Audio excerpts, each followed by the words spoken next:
थांनाय 17 बोसोराव हाग्रा सिफायनायनि जाहोनाव जोंनि दैनि लेभेला 6 फिट गाहायाव थांबाय। थारमाने बिफां लाइफाङा जोंना रानलांनो थांगासिनो दङ। बालाहामाफोर बायदि जोंनि हालामा जानो थांगासिनो दङ। दा 20% जोंना हाग्रा दंबावो। 20% हाग्राखौ जोङो माबोरै संरैखा खालामनो हागोन बेनिसो जों दा टारगेट लानांगोन। बेयावहाय बा हालामाव दिनै भुमखा फिसिदिरिसनि सिङाव जोङो बिसेस भाबे बावहाय जोंनि माखासे मानसिफ्रा गावजों गाव गोरोबलायनायनि बेलायावहाय माखासे थुनज्लुलायबाय थानो नागिरो।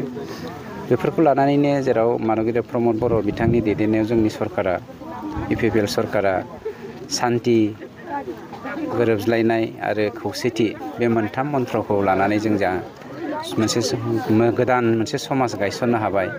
जाय समाजा केबल बर'निल' साना, केबल मुसलमाननिल' साना, गासैबो जाथि जनगोष्ठीनि खौसेथि जौगाथायनि बाथ्रा सानो।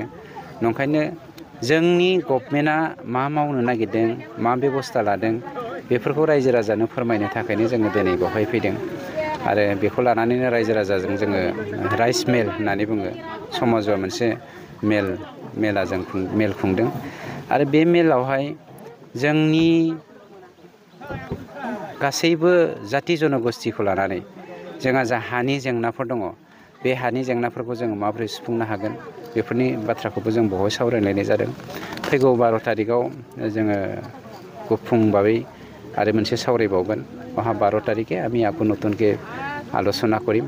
যি আলোচনাত সকলো হিন্দু, মুছলমান, খ্ৰীষ্টিয়ান, জৈন, শিখ, সকলো बर' অনাবৰ যেনেকৈ আদিবাসী, মুছলমান, গোৰ্খা, ৰাজবংশী, সূত্ৰধৰ, বাঙালী, হিন্দু সকলোকে সামৰি পেলাই, সকলোকে লৈ পেলাই 35 লক্ষ আমাৰ BTR-বাসী ইউনাইটেডলি ঐক্যতাৰে সমন্বয়েৰে শান্তি কেনেকৈ গঢ়িব পাৰোঁ সেই মেছেজটো দিবৰ কাৰণে 12 তাৰিখে আমি খুব ডাঙৰকৈ এটা মিটিং পাতিছোঁ।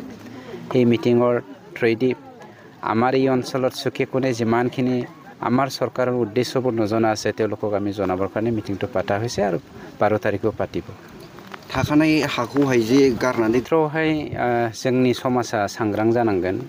मानोना टटेल लेन्डनि 34%आ फरेस्ट लेन्डमोन। बे 34%निनो 14%आ अलरेडि माने डिस्ट्रय जाखाबाय। दा 20% जोंना हाग्रा दंबावो। 20% हाग्राखौ जोङो माबोरै संरैखा खालामनो हागोन बेनिसो जों दा टारगेट लानांगोन। मानोना थांनाय 17 बोसोराव हाग्रा सिफायनायनि जाहोनाव जोंनि दैनि लेभेला 6 फिट गाहायाव थांबाय। थारमाने बिफां लाइफाङा जोंना रानलांनो थांगासिनो दङ। बालाहामाफोर बायदि जोंनि हालामा जानो थांगासिनो दङ। नंखायनो बर'लेण्डखौ मोथांखोर बर'लेण्ड होननानै जेराव मिन्थियोमोन, दिनै बेखौनो मिन्थिहोनो थाखाय जोङो इन्टारनेशनेल सेमिनार बायदिसिना जों लागासिनो दङ। इन्टारनेशनेल कनफारेन्स, इन्टारनेशनेलि जोंनि थुनलाइ बादायलायनाय आयदा बेफोरखौबो जोङो लादों। बेफोर गासैबो थांखियानो जादों जोंनि हारिया जे, जोंनि समाजा जे, BTR-आ जे गोजौ थाखोनि, गोजौ मानदान्दानि बेखौ जों दिन्थिनो थांदों। आरो पेरेलेलि जोंनि इडुकेसनखौ खोब गुरुत्त होदों। मानोना बर' हारिया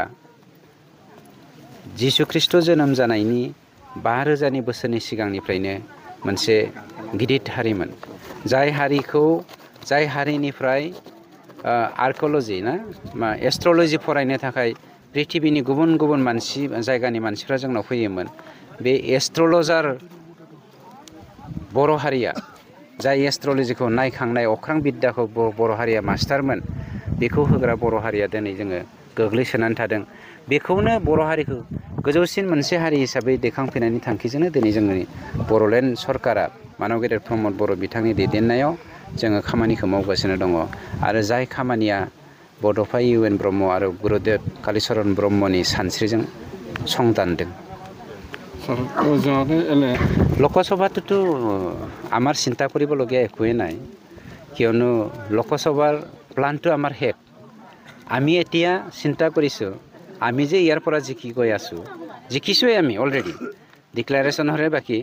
আমি জিকি গৈ পেলাই আমাৰ যিজন MP হিচাপে দিল্লীত কালি পৰহি গৈ থাকিব, সেই MP জনে আমাৰ BTC অঞ্চলখন, BTR অঞ্চলটো কেনেকৈ ডেভেলপ কৰিব পাৰি, ইয়াৰ কাৰণেহে আমি প্লান পৰিকল্পনা কৰি আছোঁ। जों देरहाखाबाय।